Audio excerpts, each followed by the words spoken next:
Welcome to All Things Social Security. My name is Stephanie Joy of Joy Disability. I am a Social Security disability attorney, and I would like to invite you to watch our daily video tips on the Social Security disability and SSI claims process each day at the new time of noon Eastern Standard Time here on YouTube on this channel. And on Wednesdays at 1 p.m. Eastern Standard Time, we have our live Q&A live stream. So you are welcome to join that as well. Ask your questions, get there on time, and you'll be one of the first answered.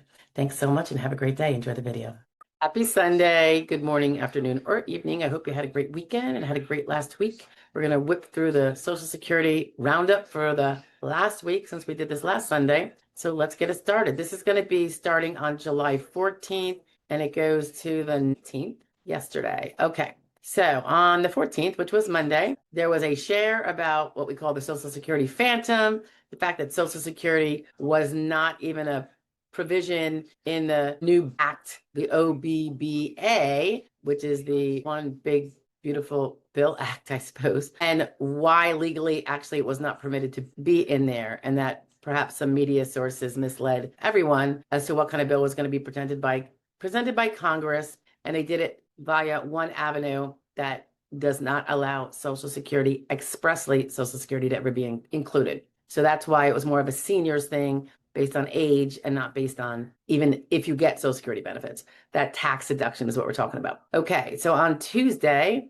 the 15th, this was a discussion about, whiplash injuries and the challenges you're going to have with trying to establish disability from basic whiplash injury. Not to say whiplash injuries aren't actually really bad at times, because they're not always resolved. But if that's what it's being expressed as and you don't take it further, you're going to potentially have problems. So we discussed that. On Wednesday, the 16th, we discussed function report number 7. Haven't done a lot of function report stuff lately, I suppose, because we have such a really robust playlist with probably every single number in there. But there is always things that come up about, would this be addressed in number 7? So that's what happened here. And this was about the question number 7, which is about caretaking, such as for family members or others or pets. And we go into a little bit about whether the mere giving of love and affection would then be described as I'm a caretaker, and why some people are just being unwise about it, in my opinion. Okay, the next day, this is July 18th. So this was Thursday. This was a section of it was the entire Q&A. So it's the replay from the Wednesday. Yeah. Wednesday, we had in addition to our regular 12 o'clock video, the 2-hour live Q&A on all things Social Security, where people, and hopefully yourself, come and ask any questions they have about Social Security. A lot of people just come in and say hi and listen to other people's questions and answers and learn that way as well. So it's not like you have to post a question. So we like to have everyone that can come one way or another, doesn't matter. And that was, the replay was published after it's stripped out of all of the long pauses, for instance, when I am reading someone's post and or skipping down to read their part 2 of their post in the chat. So be surprised how many minutes that adds up to. It's not so bad, I'm sure, when you're sitting through it, because we're usually mumbling, but watch it on a replay for all the people that don't get to come to see the first shot. That's got to be a little unpleasant. So that was Thursday noon. Friday, fraud law review, and this was about, this is horrible case. A Texas SSA staffer committed the fraud along with a bunch of single moms, and it was to the tune of $3 million. And I'm curious if you can guess what fraud they committed on Social Security benefits. It's kind of interesting. Very clever, very devious. I'm glad at least the one person was caught. I don't know about the single moms. Personally, I think they should be hung out to dry, but that's just me. Okay.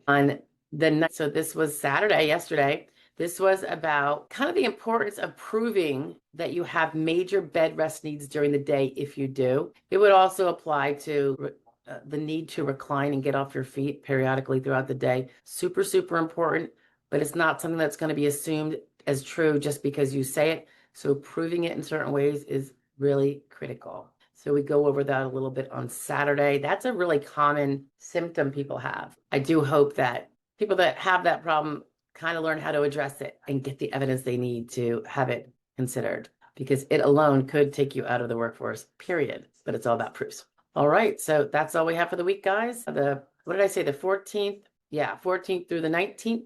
Hope you have a great rest of your weekend. And I will see you hopefully 12 o'clock weekdays for a quick live share every day. And then Wednesday, of course, our live Q&A at 1 p.m. Eastern Standard Time right here. Please join. We'd love to see you. Love to meet you. It's a very friendly crowd. I'll talk to you later. Bye, guys. It's still Sunday. Did you miss last week's Social Security Roundup? Not this week that you just heard, but the one prior to that, and want to catch up? I'm attaching it now. Have a great day. Bye. Hey, good morning. It is Social Security Roundup for the week of, dun, dun, dun, looks like July 7th through, my goodness, let's see, Saturday the 12th?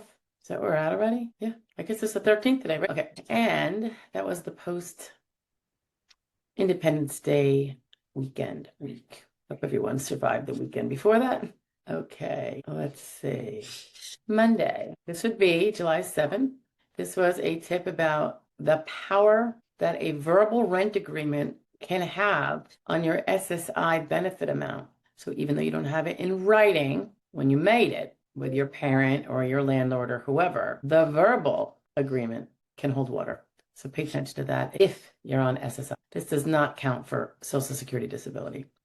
You're not under those same constraints. On the 8th, this was about overpayment waivers. I believe it was a Q&A section from our prior live Q&A live stream on Wednesdays at 1 p.m. And this was a question about if I have an overpayment and now I have another SSD claim pending, maybe it could be an expedited reinstatement, I don't know, or just another term of disability one's claiming, but they already have its existing overpayment. When's the best time to ask for the waiver of that prior overpayment based on, financial hardship? So we touch on that. It's not really ironclad. However, all right, moving on July 9th, this was about early retirement while filing for Social Security disability and what to be cautious about and take note of before you make your decision. It's really important to have your information in front of you instead of just going, trigger happy on filing. You might not be wanting to do that, or you might be, but you need to know. July 10th. This was about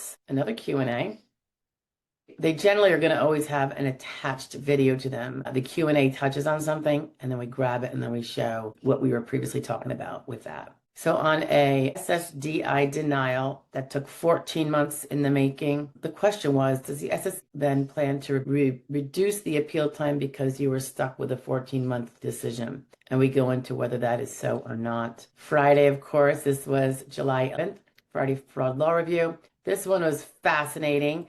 It was a couple of United States Postal Service employees. Obviously, they're former employees now. They were charged with stealing.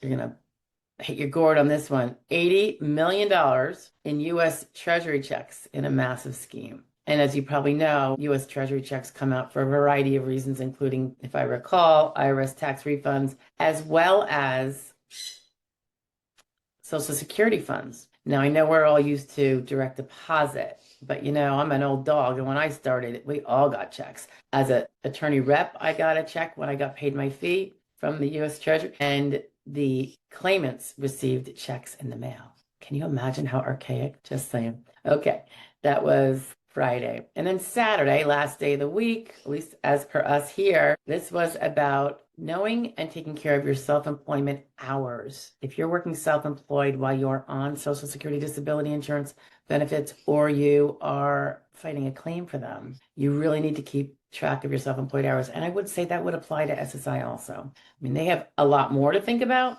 but that's not one to knock off their plate just because they have other things to think about. So for SSI and SSDI, when you're self-employed, your hours you really need to pay close attention to. It is a little different than W-2, which has a little bit easier in that regard.